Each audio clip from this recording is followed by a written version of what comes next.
Hello dear friends मु सुचिस्मिता आपण मान स्वागत करछि मो चैनल रिव्यूज एंड रेसिपी रे आपण माने एई भलिया भल भल रेसिपी वीडियो देखिया पई मो चैनल को सब्सक्राइब करि नियंतु एवं लाइक शेयर मध्य करि नियंतु। आसंतु देखिबा हमें नुआ रेसिपी।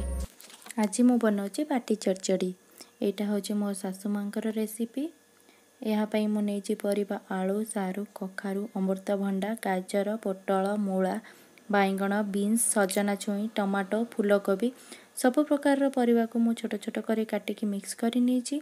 सेतिर मु छोट छोट प्याज काटिकी पकेइची अदा रसुण को टिके छेचिकी पकेइची एवं जीरा गुंड लंका गुंड हलदी स्वाद अनुसार लुण पकेइकी सेतिर सोरिष तेल पकेइकी भल भाबरे आमे ताको मिक्स करी नवा।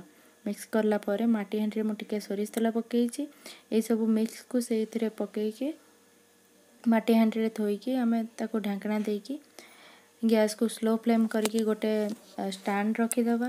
एथिरे मु कंचा लंका ऐड करछि किंतु मु कहिया पई भूली जाइछि तो आपण कंचा लंका ऐड करनेबे। एथिरे पानी टोटली दिया जीवनी परिवार पानी बाहरिबो।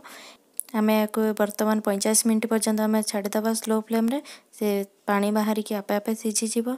एमती आमे स्टैंड द्वारा थोइले माटी पात्रटी फाटिबो। क्वांटिटी मध्ये कमी जाइछि परिवाटी सिझी गला परे हमर एबे बाटी चरचटी रेडी हे जाइछि। एबे आमे यहाँ को रुटी नान परोठा सहित खाएबा। ये बहुत पुराना रेसिपी एटा मो सासु मां कर। Thank you for watching my video. आपन को जदी मो वीडियो टी भल लागु थाए तेबे लाइक शेयर सब्सक्राइब मते करि नेबे बेल आइकन को मते ऑल रे क्लिक कर नेबे। Thank you.